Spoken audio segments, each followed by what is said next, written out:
What if I told you that one devastating secret could tear apart a family or bring it back together? Have you ever wondered what would happen if everything you knew about yourself turned out to be a lie? Today, I'm sharing the emotional story of Ranger, a dangerous German Shepherd that no one could tame, and how his arrival at Silver Pines Ranch unexpectedly revealed decades of buried family secrets. In the next few minutes, you'll discover how one man's return after 36 years changed everything for 3 generations of a Texas ranching family. This story of betrayal, redemption, and second chances might just change how you think about forgiveness in your own life. Before we dive in, hit that subscribe button and drop a comment letting me know where you're watching from. I read every comment and love connecting with you all. Now, let's head to Silver Pines Ranch, where our story begins with the arrival of a seemingly untamable dog. The late September sun cast long shadows across Silver Pines Ranch as Thomas Harrison stood on his wraparound porch, arms crossed tightly over his chest. At 63, his posture still reflected his military background, spine straight as a fence post, shoulders squared despite the arthritis that had begun to settle in his joints. His weathered face, framed by salt and pepper hair cropped short on the sides, betrayed no emotion as the dust cloud approached from the long gravel driveway. "Here comes trouble," muttered Jake Coleman, the ranch foreman, leaning against a wooden pillar. At 35, Jake had the lean, muscular build of a man who'd spent his life working outdoors, his skin tanned by the relentless Texas sun. The black pickup truck pulled to a stop, and a young handler stepped out, tugging nervously at his baseball cap. "Mr. Harrison? Got your new security dog here, sir." Thomas nodded curtly. "Let's see what $12,000 gets these days." The handler hesitated before opening the specially designed kennel in the truck bed. "Just so you know, sir, Ranger's got quite the pedigree. Ex-military working dog, top of his class in protection training. But he's got a strong personality." "That's what we're paying for," Thomas replied. "A dog with backbone." The moment the handler opened the kennel door, the atmosphere changed. A massive German Shepherd emerged, not the traditional black and tan, but a solid black coat that seemed to absorb light rather than reflect it. Standing nearly 30 inches at the shoulder, Ranger's muscles rippled beneath his gleaming coat as he surveyed his new territory with intelligent amber eyes. "Holy hell," Jake whispered. "That ain't a dog, that's a damn wolf."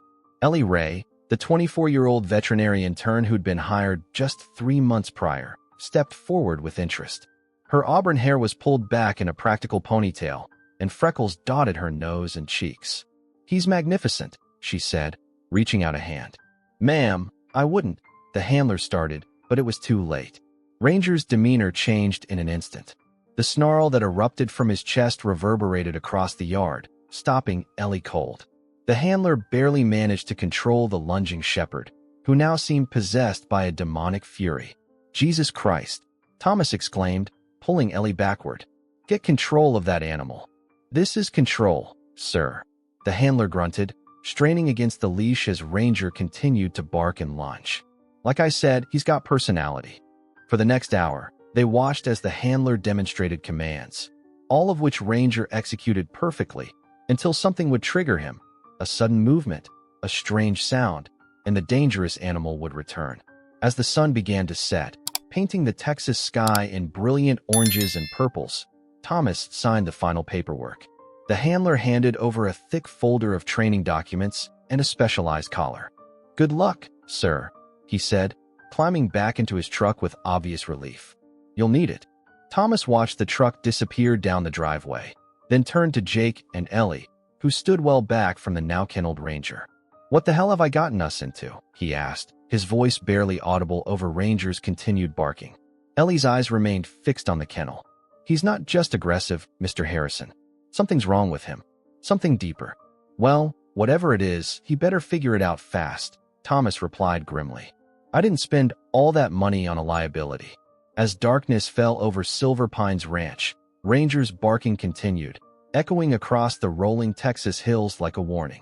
3 weeks after Ranger's arrival, Silver Pines Ranch had descended into a state of constant tension. The morning air was crisp with early November chill as Thomas Harrison sat at his kitchen table, nursing his 3rd cup of coffee and staring at the incident report in front of him. Marcos Gutierrez, one of his most reliable ranch hands, had required 17 stitches after Ranger broke free from his run yesterday. It was the fourth incident in as many weeks. Thomas ran his hand through his thinning hair, the lines in his face deepening with worry. The spacious ranch kitchen, with its rustic oak cabinets, well-worn leather chairs, and the collection of Western memorabilia his late wife Carol had lovingly displayed, had always been his sanctuary. Now it felt like a war room. "This can't continue," he muttered to himself, glancing at Carol's photograph on the hotch. 3 years since cancer had taken her, and still he found himself seeking her counsel.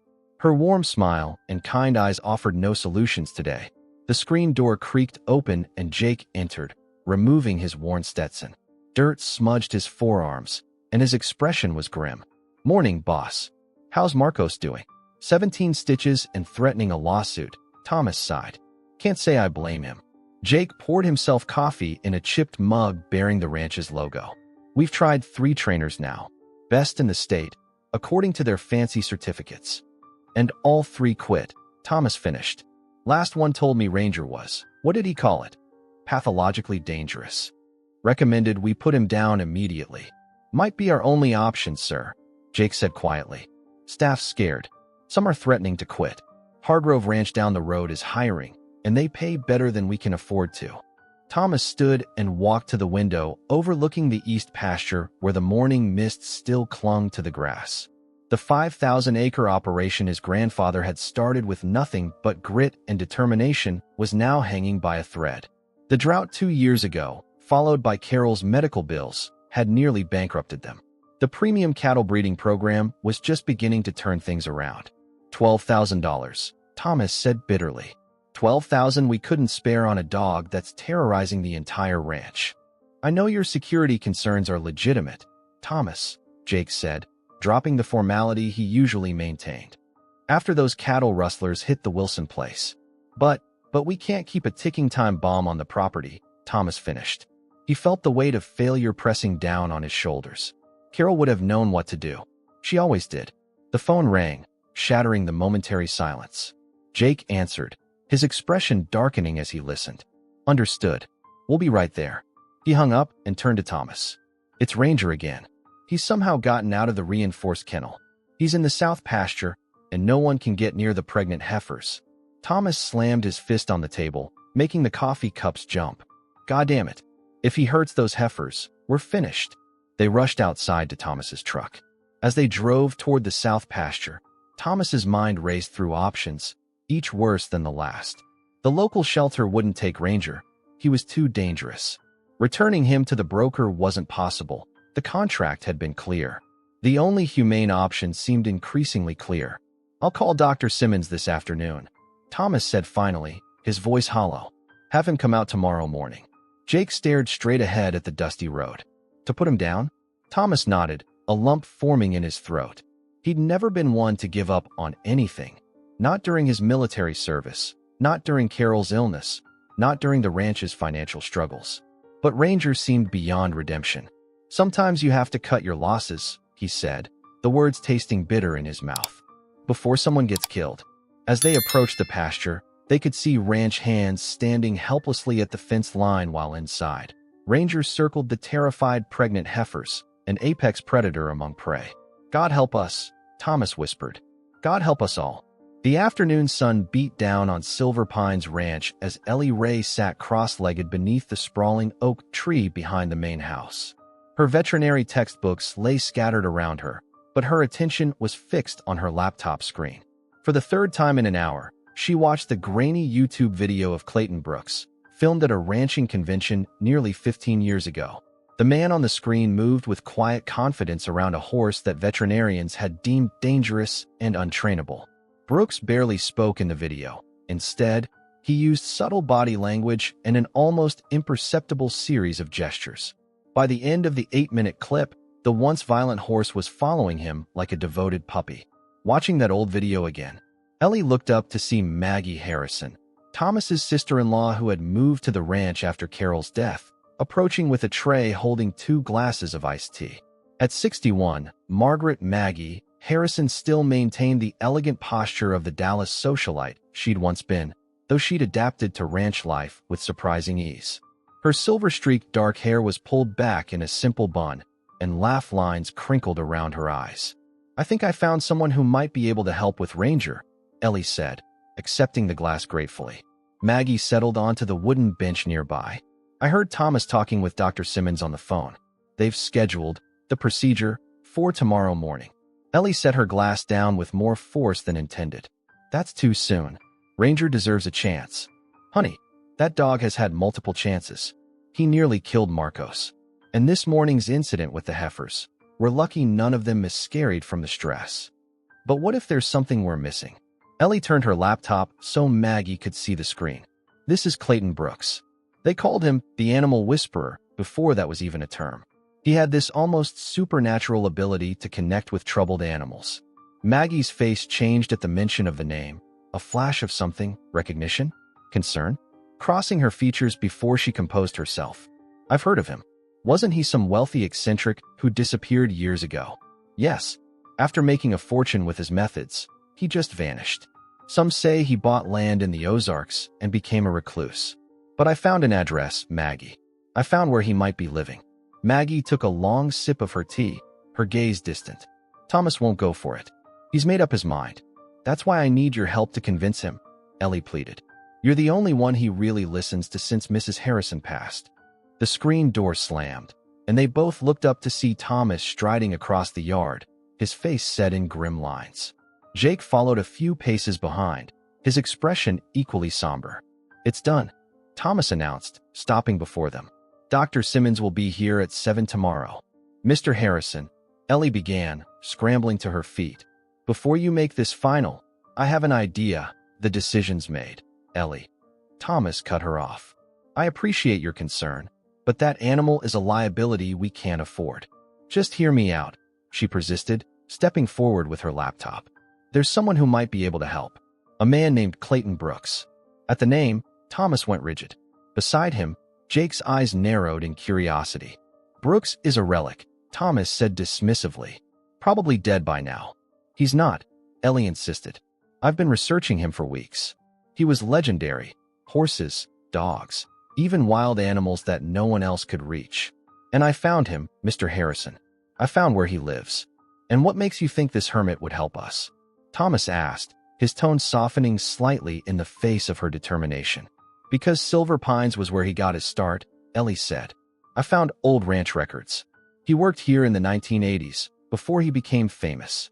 Maggie stood abruptly, her iced tea sloshing. "Thomas, maybe we should. It's worth a try," Jake interjected. "What's one more day?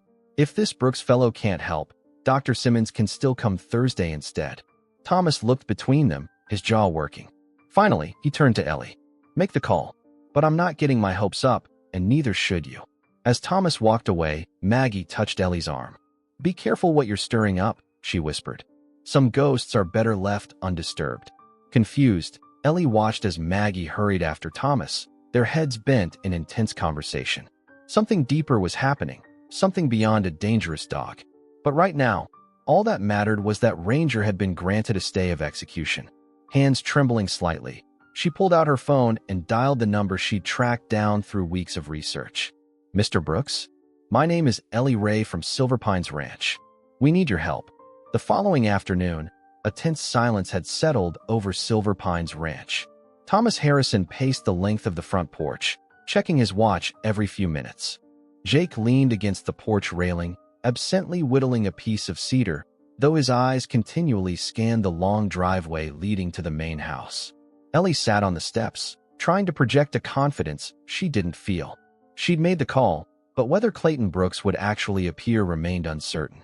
"He's not coming," Thomas finally said, breaking the silence. "It's nearly 4. I'll call Dr. Simmons back and reschedule for tomorrow." "Give him a chance, Mr. Harrison," Ellie pleaded. "He said he would come." "What exactly did he say?" Jake asked, pausing his whittling. "When you spoke to him?" Ellie hesitated. "Not much, actually. Just, 'I'll be there,' and then he hung up." But his voice... She struggled to find the words. It was like he was expecting the call. Thomas scoffed. "Dramatic old fool. Always did have a flair for." The sound of tires on gravel cut him off. All three turned to see an old Ford pickup truck coated in dust, making its way up the drive. The truck was at least 30 years old, but well-maintained, its faded blue paint gleaming despite the layer of road grime. "Well, I'll be damned," Thomas muttered, straightening his posture as the truck came to a stop. The driver's door opened slowly, and a tall figure emerged. Clayton Brooks stood a lean 6 feet 2 inches, his once dark hair now completely silver, worn longer than was fashionable and pulled back at the nape of his neck. His face was deeply tanned and weathered, with pronounced lines around his eyes and mouth. Though he had to be in his 70s, he moved with the deliberate grace of a much younger man as he surveyed the property. He wore faded jeans, a simple chambray shirt with the sleeves rolled up, and well-worn boots. Nothing about him suggested the wealthy, almost mythical figure he had become in the animal training world. The only hint of his reputation was the quiet confidence in his bearing as he finally approached the porch. "Thomas," he said simply, his voice a deep rumble. His eyes, a startling clear blue against his tan skin, held no warmth as they met Harrison's. "Clayton," Thomas replied stiffly. "Been a long time. 36 years, for months." Clayton's gaze shifted to Ellie. "You must be the one who called." She stepped forward, extending her hand. "Ellie Ray, thank you for coming, Mr. Brooks." He shook her hand briefly. "Don't thank me yet." His eyes moved to Jake, studying him with an intensity that made the younger man shift uncomfortably. "Jake Coleman," Jake offered. "Ranch foreman." A flicker of something, surprise, perhaps, or recognition, crossed Clayton's face before it resumed its impassive expression. "Where's the dog?" "In the reinforced kennel behind the barn," Thomas answered. "I should warn you. I need 3 things," Clayton interrupted. "Complete silence when I'm working with him. No interference, no matter what you see. And a room for the night." "Now wait just a minute," Thomas bristled. "You can't just show up after all these years and start making demands." "You called me," Clayton replied evenly. "Those are my conditions. Take them or I get back in my truck." Ellie stepped between the two men. "Of course we accept your conditions, Mr. Brooks. I can show you to the guest house after you've met Ranger." Maggie appeared in the doorway, drawn by the voices. She froze when she saw Clayton, one hand rising to her throat. "Clayton," she whispered. He turned, his stoic expression softening almost imperceptibly. "Margaret." Thomas glanced between them, his jaw tightening. "Maggie, would you make sure the guest house is ready for our guest?" She nodded wordlessly and disappeared back inside, but not before exchanging a long look with Clayton that seemed to communicate volumes. "Show me the dog," Clayton said, turning back to Ellie. "And I'll need his complete history, every detail, no matter how small." As they walked toward the kennels, Thomas fell into step beside Clayton. "This animal isn't like your usual cases. He's dangerous, Clayton, genuinely dangerous." Clayton's eyes remained fixed ahead. "No animal is born dangerous, Thomas. They're made that way, usually by people." His pointed emphasis on the last word hung in the air between them. Behind them, Jake watched with growing curiosity. "There's definitely history there," he murmured to Ellie. "More than you know," she replied, her eyes on the 2 older men walking side by side like strangers. The reinforced kennel stood at the far end of the barn complex, deliberately isolated from the other animals. As they approached, Ranger's deep, threatening growls grew louder, sending a chill down Ellie's spine despite the warm afternoon sun. The massive German shepherd paced within his enclosure, muscles rippling beneath his black coat, amber eyes fixed on the approaching humans with predatory intensity. "He hasn't eaten since yesterday," Ellie explained, keeping her voice low. "We can't get close enough to leave food inside. We've had to push it through that special slot, and even then, he lunges at the wall." Clayton observed the dog in silence, his weathered face revealing nothing as Ranger continued to snarl and bare his teeth, saliva dripping from powerful jaws. "What do we know about his background?" Clayton finally asked, never taking his eyes off the animal. Thomas shrugged. "Military washout. Too aggressive even for combat roles, according to the broker. But his training was supposedly top tier." "That's the sales pitch," Clayton said dismissively. "What's the truth?" Ellie stepped forward, notebook in hand. "I did some digging after he arrived. He was originally trained by a private security contractor, not military. The company went bankrupt about 8 months ago. Records suggest he was kenneled for at least 4 months before being sold to us." Clayton nodded slightly. "Isolation. Poor transition protocols. Probably inconsistent handlers. His eyes narrowed as he studied Ranger's movements. Look at his left hind leg. There's a subtle favor there. Ellie squinted. I never noticed that. You think he's injured? Old injury, healed wrong. Probably painful during weather changes. Clayton turned to Thomas. I need everyone to leave now. No exceptions. That kennel cost us nearly $5,000 to build after he destroyed the first two. Thomas objected. If he tears it apart, leave, Clayton repeated, his tone brooking no argument. And take everything with you. Chairs, tools, anything nearby. I need total isolation with him. Jake touched Thomas's arm. Come on, boss. Let's give him space. To Clayton, he added, there's an emergency button on the outside wall if you need help. Sounds an alarm in the main house. Clayton didn't acknowledge this, already focused entirely on Ranger. As the others reluctantly withdrew, Ellie glanced back to see Clayton lowering himself to sit cross-legged on the ground about 10 feet from the kennel, completely still, his back straight, hands resting loosely on his knees. What's he doing? She whispered as they walked away. Hell if I know, Thomas muttered. Man always did have strange methods. We should set up the security camera feed in the office, Jake suggested. Keep an eye on things without disturbing them. 20 minutes later, they gathered around a small monitor in Thomas's office. The grainy black and white footage showed Clayton in exactly the same position, while Ranger continued to pace and growl. This is ridiculous, Thomas said after another 15 minutes passed with no change. He's just sitting there. Wait. Ellie pointed at the screen. Look at Ranger. The German Shepherd had stopped pacing. Though still alert and clearly tense, he was now sitting directly opposite Clayton, staring at him through the chain-link fencing. For nearly an hour, they watched in fascination as this silent standoff continued. Occasionally, Clayton would shift slightly or make a small gesture with his hand. Each time, Ranger's behavior would subtly change. His ears would adjust, his posture would shift. It was like watching a conversation in a language none of them understood. What in God's name? Thomas breathed as Clayton finally stood, approaching the kennel with slow, deliberate steps. Ranger growled, but didn't retreat. Clayton reached the fence and, to their collective horror, placed his hand on the gate latch. He's not going in there, Jake said in disbelief. Tell me he's not going in there. But Clayton was indeed opening the gate, sliding inside with fluid movements before closing it behind him. He now stood less than 6 feet from an animal that had put a man in the hospital just days earlier. Maggie, who had joined them silently, gasped. Thomas, we have to stop him. He'll be killed. Thomas held up a hand, his eyes never leaving the screen. He knows what he's doing. At least, he always used to. On the monitor, Clayton slowly lowered himself to one knee, his hands open and visible at his sides. Ranger's growl became audible even through the poor audio quality of the security system. The dog's hackles were raised, his body coiled like a spring ready to release.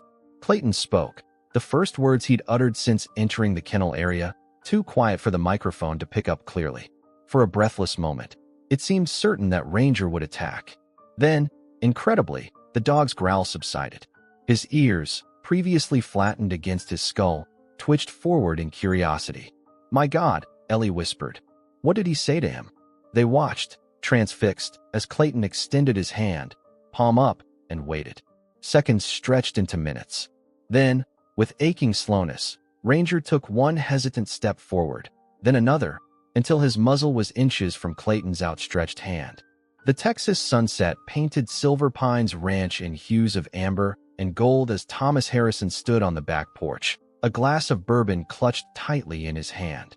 His eyes were fixed on the distant figure of Clayton Brooks, who walked slowly across the east pasture with Ranger moving steadily at his side. No leash, no muzzle, no restraint of any kind. I still can't believe what I'm seeing, Jake said, joining his boss on the porch. That dog put Marcos in the hospital 3 days ago. Thomas took a long swallow of bourbon. Clayton always had a way, even back then. In the pasture, Clayton stopped and made a subtle gesture with his hand. Ranger immediately sat, his attention completely focused on the older man. Another gesture, and the dog lay down. A third, and he rolled to his side, completely relaxed and submissive. It's like watching a magician, Ellie breathed, stepping out to join them. I've studied animal behavior for years. and I've never seen anything like this. Mr. Harrison. The call came from Maria, their housekeeper, who appeared in the doorway. Dinner is ready. Should I set a place for Mr. Brooks? Thomas nodded without taking his eyes off the distant pair. Tell Maggie we'll eat in 30 minutes. As if sensing he was being discussed, Clayton turned toward the house and began walking back, Ranger keeping perfect pace beside him. The transformation in the dog was nothing short of miraculous. His previously aggressive stance had given way to alert calmness, his movements now fluid and controlled rather than tense and threatening. He hasn't explained a damn thing, Thomas muttered. 4 hours alone with that animal, and he comes out like they've known each other for years. Maybe now he'll tell us what he did, Jake suggested. Clayton and Ranger approached the porch steps, and Thomas instinctively tensed, his hand gripping the porch railing. But Ranger showed no signs of his previous aggression. His amber eyes, once filled with fury, now regarded them with calm intelligence. Don't look him directly in the eyes, Clayton instructed quietly. Not yet. He's still establishing trust boundaries. How did you? Ellie began. He didn't need to be fixed, Clayton interrupted, his voice carrying a hint of reproach. He needed to be understood. He glanced at Thomas. Something your expensive trainers never bothered to do. Thomas bristled. Those men had decades of experience. Experience training dogs to meet human expectations, Clayton replied. Not experience listening to what the dog was trying to tell them. He ran a weathered hand over Ranger's head, and the dog leaned slightly into his touch. He was a security dog for a private military contractor. His handler was killed during a training exercise. After that, he was shuttled between kennels and training facilities, each place trying different methods to correct his trauma response. Ellie's eyes widened. How could you possibly know that? Because he told me, Clayton said simply. Jake snorted. Right. The dog just told you his life story. Clayton's piercing blue eyes fixed on Jake. Animals communicate constantly. Most humans just don't bother to listen. He looked down at Ranger. His aggression wasn't aggression at all.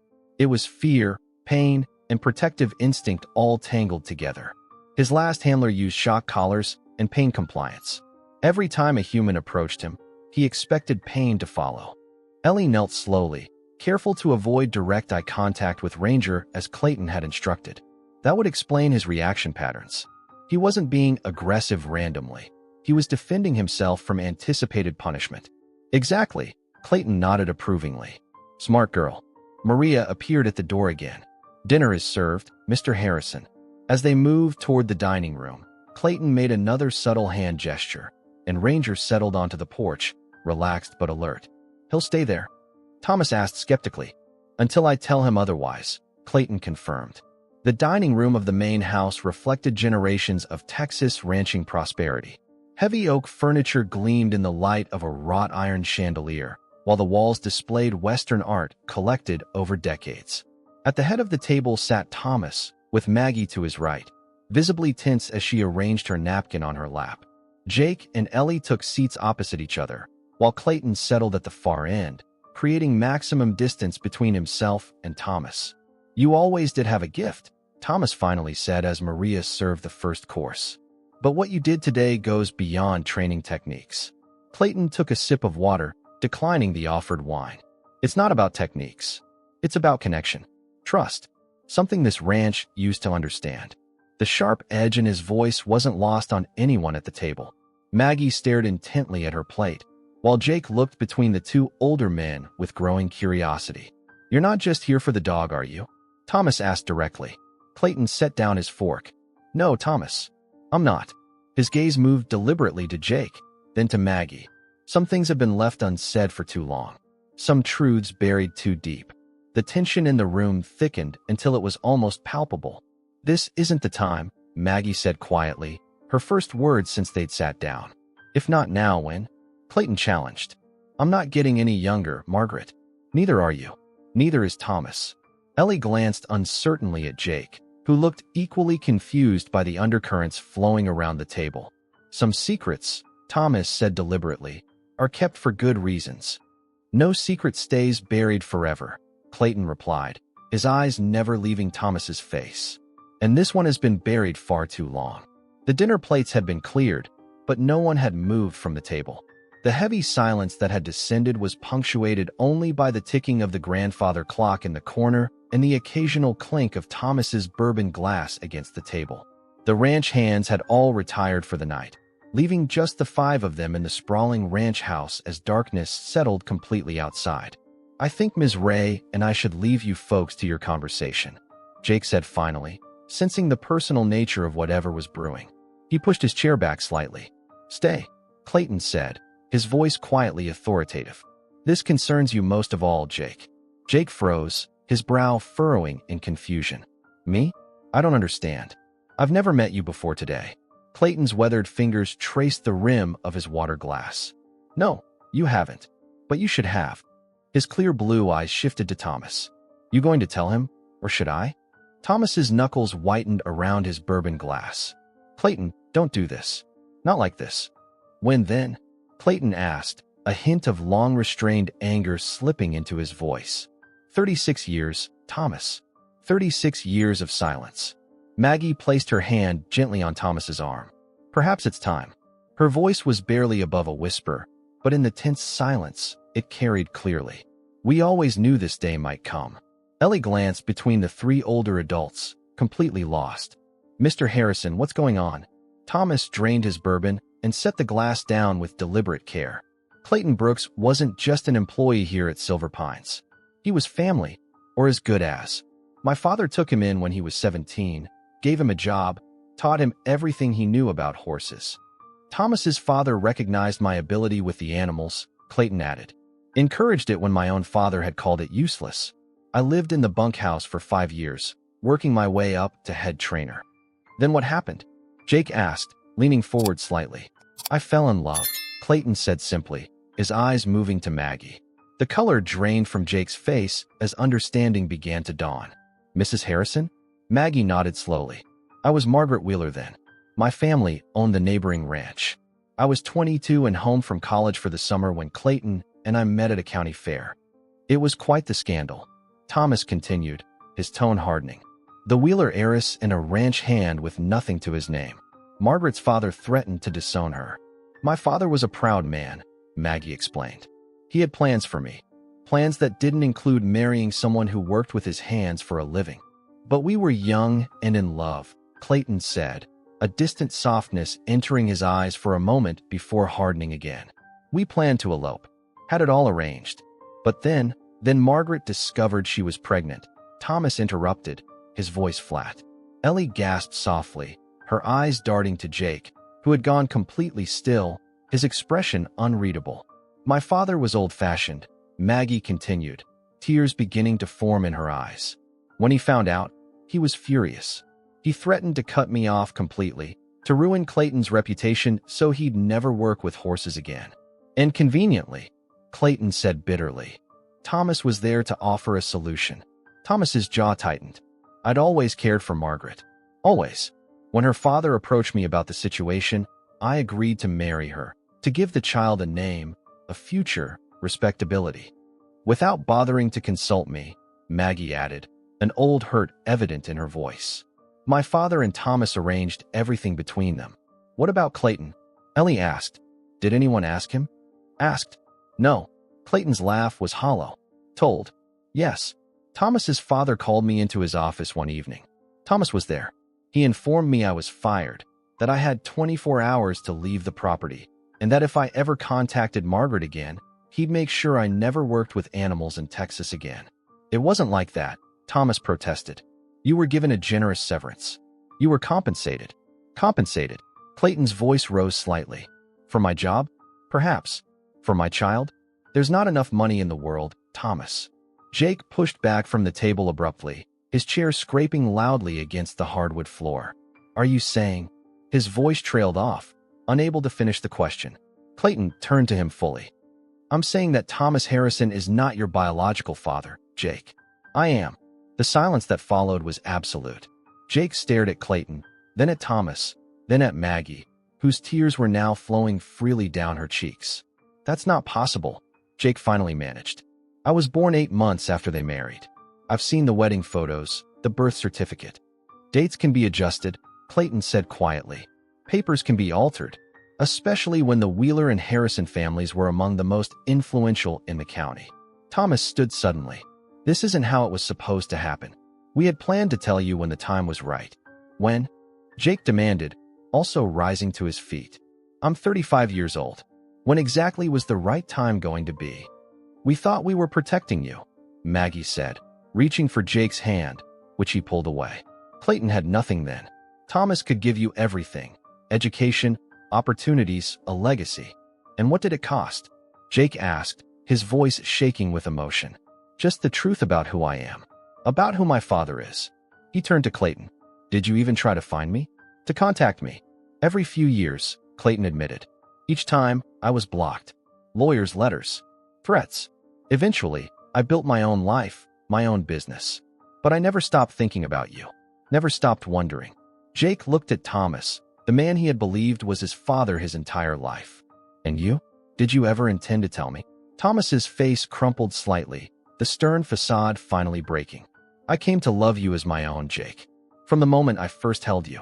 The longer it went on, the harder it became to imagine telling you the truth. The truth, Jake repeated, the words sounding hollow. Without another word, he turned and strode from the room, the front door slamming behind him moments later. Ellie rose hesitantly. Should I go after him? No, Clayton said, also standing. This is between us. It's been between us for far too long. The night air carried a distinct autumn chill as Jake Coleman sat on the fence of the empty round pen, staring up at the vast Texas sky. Stars scattered across the blackness like diamond dust, the same stars he'd gazed at his entire life, never questioning who he was or where he belonged. Now, at 35, his entire identity had been upended in a single evening. The crunch of boots on gravel announced someone's approach. Jake didn't turn, somehow knowing who it would be. Clayton Brooks stopped a respectful distance away, leaning against the fence. Your mother used to love looking at the stars, Clayton said after a long silence. Said they made her feel small in a good way, like her problems weren't as big as they seemed. She's not my mother, Jake replied flatly. She's my aunt. My father's sister-in-law. Except he's not my father either. He gave a bitter laugh. I don't even know what to call any of you anymore. Clayton sighed, the sound heavy with decades of regret. Maggie is still your mother, Jake. She carried you, gave birth to you, raised you. That hasn't changed. Everything has changed, Jake snapped, finally turning to look at Clayton. In the moonlight, he could see hints of himself in the older man's face, the shape of the jaw, the set of the eyes. How had he never noticed the complete lack of resemblance between himself and Thomas? I wanted to know you, Clayton said quietly. From the beginning. I wasn't there for your birth, but I came back 3 months later. Thomas had me thrown off the property. Why didn't you fight harder? Jake demanded, the question that had been burning inside him since dinner. If I was your son, why didn't you fight to be in my life? Clayton's weathered hands gripped the fence rail. I did fight. I hired a lawyer, but the Harrisons and Wheelers had better ones. I had no legal claim. My name wasn't on your birth certificate. I was just the ex-employee causing trouble. His voice grew distant with memory. When you were 7, I tried again. By then, I'd built a name for myself, had some money. I came to your school. Jake's head snapped up. What? You were in 2nd grade. Had on a blue shirt with a horse on it. I watched you on the playground, working up the courage to approach you. Clayton's voice cracked slightly. Thomas found out. The next day, there was a restraining order. After that, they moved you to a private school with security. Jake rubbed his face, trying to process this new information. So Thomas really did know you might come back. He wasn't just being paranoid. He was protecting what he saw as his family, Clayton acknowledged. In his mind, he was your father in all the ways that mattered. He provided for you, raised you, loved you. While lying to me my entire life, Jake countered. Yes. Clayton didn't offer excuses. Behind them, the barn door opened, spilling yellow light across the gravel. Thomas Harrison emerged, his stride less confident than usual as he approached the two men. I called Dr. Simmons, Thomas said without preamble. Canceled tomorrow's appointment for Ranger. Jake didn't respond, his expression hardening at the sight of the man he'd always believed was his father. Jake, Thomas began, his voice uncharacteristically tentative. I know you're angry. You have every right to be. But I need you to understand something. I never, not for one day, thought of you as anything other than my son. Except I'm not your son, Jake replied coldly. I'm the living reminder of the woman you wanted being with another man first. Thomas flinched as if struck. That's not fair. Fair? Jake laughed incredulously. You want to talk about fair? Was it fair to let me believe a lie for 35 years? Was it fair to deny me the chance to know my real father? I am your real father, Thomas insisted, his voice rising. Biology isn't everything, Jake. Who was there when you broke your arm falling off that horse? Who paid for your college? Who taught you everything you know about running this ranch? And who was deliberately kept away? Jake countered, gesturing to Clayton. Who was denied the chance to be any of those things? Clayton raised a hand. I didn't come here to drive a wedge between you two. That was never my intention. Then why did you come back now? Thomas demanded. After all these years? What changed? Clayton's expression grew solemn. I was diagnosed with early-stage Parkinson's 6 months ago. He held up a hand, which trembled slightly in the moonlight. It's manageable for now with medication, but it made me realize I'm running out of time. I couldn't die without my son knowing the truth. Jake stared at Clayton's shaking hand, a complicated emotion washing over him. So you used the dog situation as an excuse. I used it as an opportunity, Clayton corrected. Ellie's call was genuine. So was my help with Ranger. But yes, I've been looking for a way back into your life for some time. Thomas ran a hand through his thinning hair. Maggie's been pushing me to tell you for years, especially after Carol died. Said life was too short for secrets this big. At least she wanted to tell me the truth, Jake said. We all thought we were doing what was best for you, Thomas insisted. You have to believe that. Jake looked between the two men, one who had raised him but lied to him, and one who had been denied the chance to be in his life. Both now aging, both carrying the weight of decades of decisions and consequences. I don't know what to believe anymore, Jake said finally. All my life, I thought I knew exactly who I was. Jake Harrison Coleman, son of Thomas and Margaret Coleman Harrison, foreman of Silver Pines Ranch. Now I find out I'm half a stranger. You're still you, Clayton said quietly. Nothing about who you are as a man has changed. You've just gained more context about how you came to be. From the direction of the house, they heard Ranger's single, sharp bark, an alert rather than aggression. All three men turned to see Ellie walking toward them, her arms wrapped around herself against the night chill. Sorry to interrupt, she said hesitantly, but there's something you all should know. The kitchen of Silver Pines Ranch glowed with warm light as dawn broke over the eastern horizon. Thomas Harrison sat at the head of the table, his usual commanding presence diminished by the events of the night and the news Ellie had delivered. Maggie moved silently around the kitchen, preparing coffee with mechanical precision, her face bearing the marks of a sleepless night. How long have you known? Jake asked, breaking the heavy silence.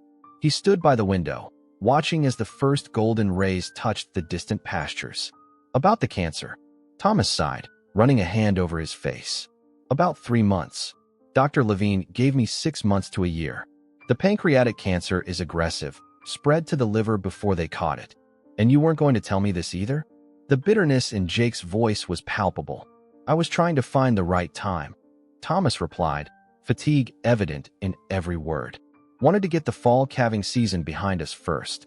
Clayton entered from the guest room where he'd spent the night after the revelations had exhausted everyone.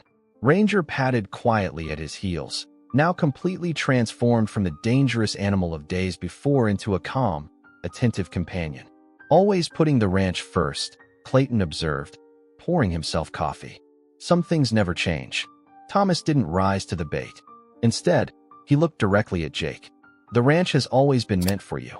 Cancer or no cancer, truth or lies, that hasn't changed. Silver Pines will be yours. I don't know if I want it anymore, Jake said quietly. Not like this. Not built on lies. This land isn't a lie, Thomas countered, a hint of his old authority returning. 4 generations of hard work, sweat, and sacrifice. That's real, regardless of who your biological father is. Ellie, who had been silent until now, spoke up from her place beside the refrigerator. If I may, I've only been here a few months, but even I can see that Silver Pines is in your blood, Jake. The way you care for this place, the way you know every acre, every animal. That connection isn't something that can be faked. Jake looked at her, surprised by her insight. You don't understand what it's like to have your entire identity questioned overnight. No, I don't, she agreed. But I do understand that who we are isn't just about biology or names. It's about choices, actions, connections. Maggie set a plate of biscuits on the table. There's something else you should know, Jake. Her voice trembled slightly. When Thomas and I got married, it wasn't just about saving my reputation or giving you a name. Thomas had been in love with me since we were teenagers. Thomas looked up sharply. Maggie, that's not. It's time for all the truth. Thomas, she interrupted gently. Not just pieces of it. She turned back to Jake. What happened wasn't a cold business arrangement. Thomas stepped in because he cared about both of us. And over time, I grew to love him too, in my own way. But not the way you loved Clayton, Jake surmised, watching his mother's face carefully. Maggie glanced at Clayton, then back to Jake. First loves leave a mark. But Thomas was a good husband, a good father. The life we built was real, Jake. Complicated, imperfect, but real. Clayton set his coffee mug down decisively. I didn't come here to destroy what you've built, Jake. I came because I needed you to know the truth before it was too late. For Thomas, or for me. He nodded toward Thomas. Despite our differences, I've always respected what he did for you. The opportunities he gave you. Opportunities you couldn't have provided, Thomas pointed out. Not then. No, Clayton conceded. But I would have tried. Every day of my life, I would have tried. Jake looked between the two men who had shaped his existence. One present but dishonest, one absent but now revealed. Beyond the window, the Texas sunrise continued its steady progression, turning the morning mist into gold over the land that had been his home, his passion, his future. I need to show you something, he said suddenly, addressing Clayton. Get your coat. 20 minutes later, Jake led Clayton over a rise to a small, secluded meadow on the western edge of the property. There, in the shelter of several ancient oak trees, stood a modest wooden cabin, obviously well-maintained but weathered by years of Texas seasons. This is my place, Jake explained as they approached. Built it myself 10 years ago. Thomas offered me the foreman's house near the main complex, but I wanted something that was just mine. Clayton nodded appreciatively. Good craftsmanship. You have talented hands. Something I got from you, apparently, Jake replied. Thomas can barely hammer a nail. A ghost of a smile touched Clayton's lips. Your mother mentioned you had my way with animals, too. Said you gentled your first horse at 14. 12, actually, Jake corrected, unlocking the cabin door. Thomas didn't approve. Said I was too young to be working with the unbroken stock. The interior of the cabin was simple but comfortable. A main room with a stone fireplace, small kitchen area, and doors leading to what appeared to be a bedroom and bathroom. The walls were adorned with photographs, books filled the shelves, and a desk in the corner held papers and ranch records. This is who I am, Jake said, gesturing around the space. Not the main house, not the Harrison legacy. This, built with my own hands, reflecting my own choices. Clayton moved to the wall of photographs, studying them intently. Mixed among shots of the ranch, cattle, and horses were pictures of Jake throughout his life, graduating high school, on horseback, working with the ranch hands. In nearly all of them, Thomas stood nearby, pride evident in his expression. He loves you, Clayton said simply. Whatever else he did or didn't do, that part is real. Jake joined him at the wall. I know. That's what makes this so damn hard. He pointed to a small, framed newspaper clipping. And I know about you, too. Clayton leaned closer to see a yellowed article about his work with troubled horses, accompanied by a photograph of a much younger version of himself. The date showed it was from nearly 20 years ago. I followed your career, Jake admitted. Collected articles whenever I could find them. Thomas didn't know. Or if he did, he never mentioned it. Clayton's weathered hand trembled slightly as he reached out, not quite touching the frame. You knew about me? I knew of you, Jake clarified. The famous Clayton Brooks, the man who could speak to animals. I had no idea you were anything more than someone I admired from afar. He turned to face Clayton directly. Did you ever try to find out about me? After the restraining order. Every chance I got, Clayton replied, his voice rough with emotion. Whenever I was within 100 miles of here, I'd ask around, careful-like, how the Harrison boy was doing. Whether he'd taken to ranching or gone off to the city. I heard about your rodeo wins in high school, your business degree from Texas A&M, how you came back to run the ranch when Thomas's health first started failing a few years back. Jake swallowed hard, a lifetime of questions suddenly rising to the surface. Did you ever have other children? Clayton shook his head. No. After your mother, I didn't marry, didn't settle down. My work became my life. The animals, the traveling. He paused. There were women, here and there, but never anything lasting. Nothing that could match what I'd lost. And now? Jake asked. What do you want now, after all this time? You've told me the truth. Is that it? I want whatever you're willing to give, Clayton answered honestly. A chance to know my son. To make up for lost time, if that's even possible. But I'm not here to replace Thomas or to claim rights I was denied. I'm here because life is short and getting shorter, and I couldn't bear the thought of dying without you knowing the truth. Jake moved to the small kitchen and took 2 glasses from a cabinet, pouring a measure of whiskey into each. He handed one to Clayton. I don't know what happens next, he admitted. I'm still angry at all of you for different reasons. But I know enough about regret from working this land to recognize when holding on to anger becomes more harmful than letting it go. Clayton accepted the glass, their fingers brushing in the exchange. Your mother once told me that forgiveness isn't about forgetting what happened, but about refusing to let it determine what happens next. Sounds like her, Jake acknowledged with a small smile. He raised his glass slightly.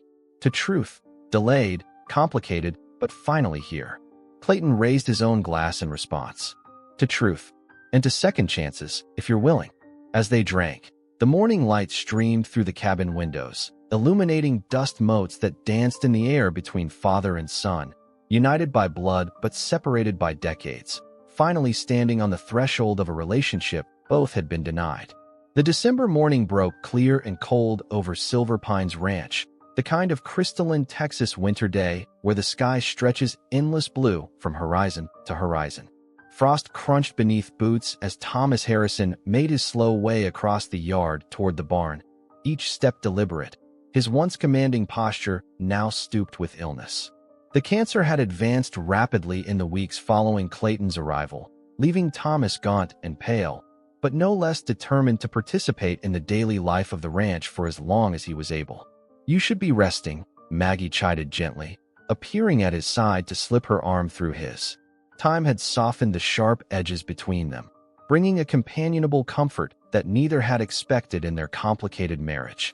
Plenty of time for rest later, Thomas replied, his voice weaker but still carrying that note of stubborn authority.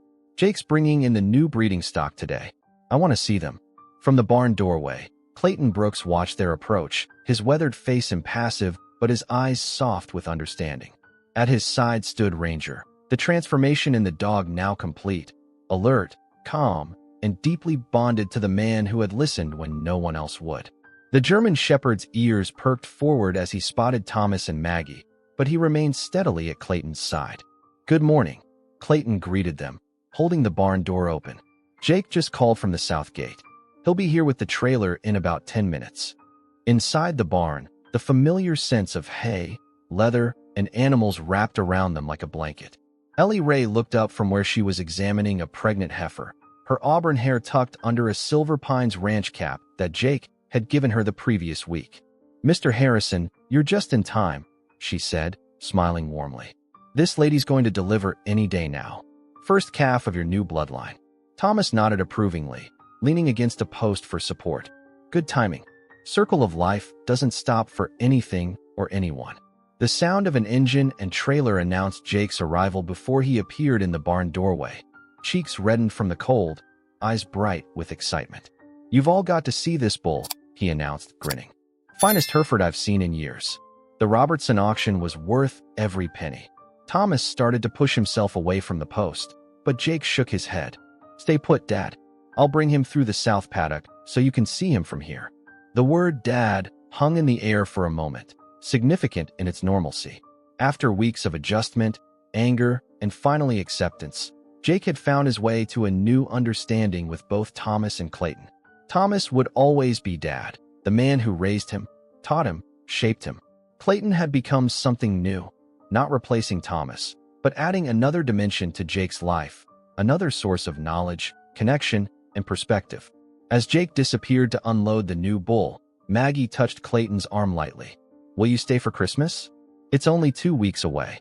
Clayton's eyes met hers briefly, decades of history passing between them in a glance. "If I'm welcome, yes.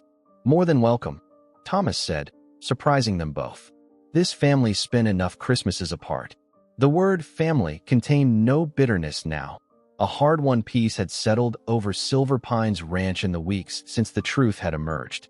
The initial shock and anger had given way to something more complex but ultimately healing, an honesty that, while long overdue, had allowed them all to move forward with clarity. Jake reappeared, leading a magnificent Hereford bull through the south paddock. The animal moved with surprising grace for its size, its reddish-brown coat gleaming in the winter sunlight. "Beautiful lines," Clayton observed, his expert eye assessing the bull's conformation. "Strong shoulders, good depth through the chest. Reminds me of that bull your father brought in from Oklahoma back in '75, Thomas said to Jake. "Same proud carriage." "That's what I thought too," Jake agreed, exchanging a look with Clayton that acknowledged their shared appreciation for fine livestock, one of many connections they had discovered between them. Ellie joined them at the paddock fence, her shoulder brushing against Jake's in a casual intimacy that had developed gradually between them. Their relationship had deepened in the wake of the family revelations, Ellie's steady presence a balance to Jake's emotional journey. "The new breeding program is going to put Silver Pines back on the map," she said confidently. "Between Jake's business sense and Clayton's expertise with the animals, we're looking at something special here." "Silver Pines has always been special," Thomas said, a hint of his old pride surfacing. "Just needed some new perspectives." He glanced meaningfully between Jake and Clayton. "Fresh blood." Clayton nodded, understanding the layers in Thomas's statement. There was a time when such words would have carried resentment, but now they held acknowledgement, perhaps even a grudging appreciation for what Clayton's return had brought to the ranch and to the family. Ranger, who had been sitting patiently at Clayton's feet, suddenly stood and trotted to the barn entrance. Moments later, Maria appeared with a thermos. "Hot coffee for everyone," she announced. "It's too cold to be standing around without something warm." As they gathered in a loose circle, accepting steaming cups from Maria, Thomas cleared his throat. "I've been thinking," he began, his voice gaining strength despite his weakened state, "about the future of Silver Pines." Jake tensed slightly, but Thomas raised a hand. "Don't worry. The ranch is still yours, son. Always will be. But I've been watching you and Clayton work together these past weeks. The way you complement each other's knowledge." Clayton looked at Thomas questioningly. "What are you suggesting, Thomas?" "A partnership," Thomas replied simply. "Not legal. The land stays with Jake. But your expertise, Clayton, your methods, they belong here at Silver Pines. They always did." He paused, the admission clearly difficult but sincere. "We lost something valuable when you left all those years ago. Maybe it's time to bring it back." Jake looked between the two older men, his fathers in different but equally important ways. "I'd like that," he said quietly, "if Clayton is willing." All eyes turned to Clayton, who stood silent for a long moment, his hand absently stroking Ranger's head. The dog leaned against his leg, a living symbol of transformation and healing. "Silver Pines was the first place that ever felt like home to me," Clayton finally said. "I'd be honored to be part of its future." As if sealing the moment, the pregnant heifer Ellie had been examining earlier let out a low moo. "She's starting," Ellie announced, moving quickly back to the stall. First new life of the season. They gathered around the stall, the past temporarily forgotten as they focused on the miracle unfolding before them. Thomas leaning on Maggie for support, Jake and Ellie side by side, and Clayton with Ranger at his heels. 3 generations united by land, history, and now, truth. Outside, the December sun continued its arc across the Texas sky, illuminating Silver Pines Ranch in clear, uncompromising light. A light that no longer cast shadows of secrets, but instead revealed the complex, imperfect, but ultimately resilient bonds of family, forged not just by blood, but by choice, forgiveness, and the courage to begin again. Leave a like, subscribe to the channel, hit the notification bell, and if you've watched this far, comment, "I watched until the end," and share your opinion about this story. Oh, and don't forget to watch the next video that appears in the end